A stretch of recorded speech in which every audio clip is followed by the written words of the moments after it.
Welcome back. Inequality is the monkey that South Africa must get off its back or the country is doomed. That's according to author and activist Lunga Mahlangu. In an opinion piece, Mahlangu says that inequality is hurting us all, damaging economic growth and threatening decades of progress towards ending poverty. He says the economy must stop rewarding only those at the top and start working for all people. Mahlangu joins me now for more on this. Mahlangu, thank you for joining us at eNCA, and I actually want to touch on some of South Africa's issues. We know inequality is the highest in the world, and largely that's normally attributed to things like crime, corruption, political instability. You seem to say that there's a deeper underlying issue to inequality in the country. Do tell us more. Thank you for having me today. First of all, greetings to all the viewers of eNCA. It's a pleasure to be here today. So, in South Africa, we have a very serious issue of inequality. According to the World Bank, we are the most unequal country in the world, and that is so disappointing. So disappointing to say it in 2023, because in our country we are coming from a bad history. I just don't want to dwell much on it. But what contributes to the inequality that we have now, I think. We have failed to identify that there's a loophole in our educational system, let alone the unequal distribution of resources. But also in our educational system, there's a loophole. Not so long ago, I think last week Thursday, I was in Cape Town, in Soweto, and I was born and raised in Umlazi Township.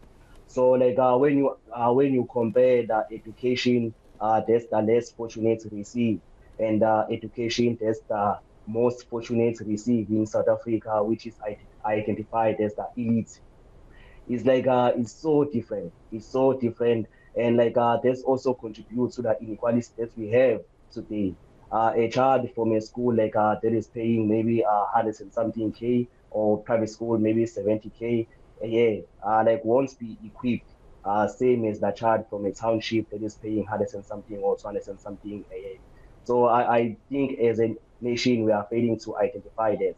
And not also to run away from the history of our country. In our country, we know there's there is an unequal distribution of resources in this country.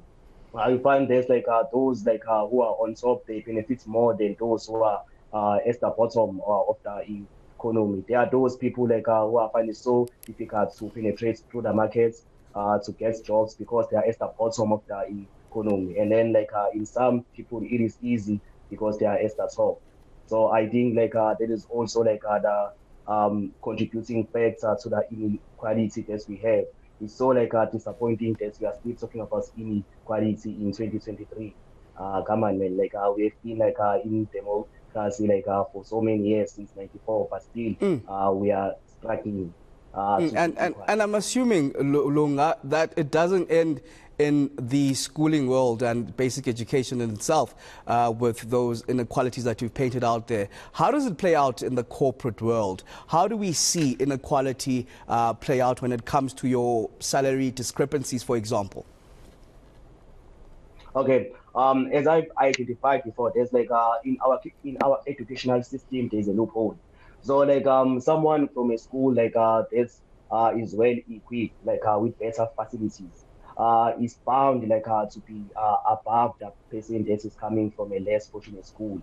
So a child from a school let's say maybe a private school that was equipped with so many skills, with so many skills that are needed in the market, this child is bound to earn more.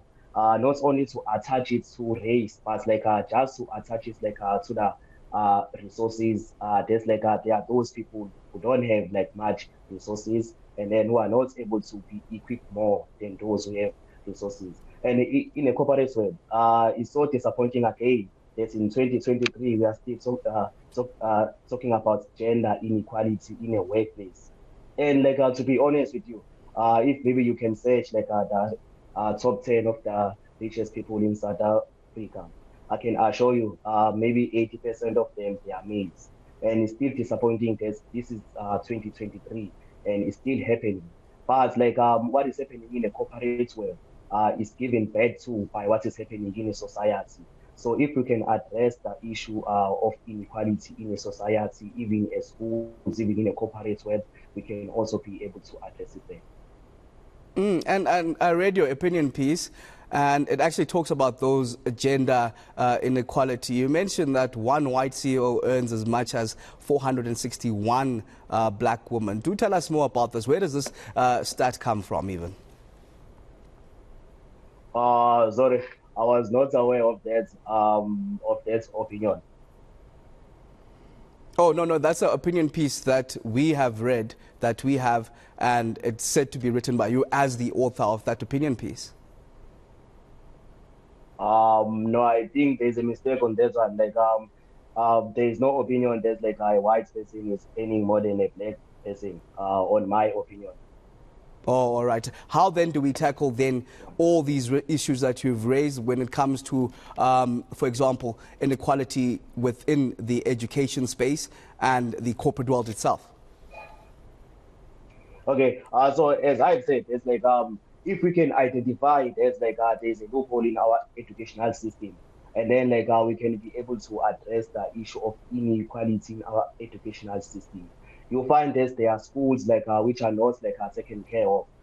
There are schools in Kuze, there are schools in Lingana, there are schools in rural and township areas. This don't have the facilities, or this doesn't have enough facilities that they need to have.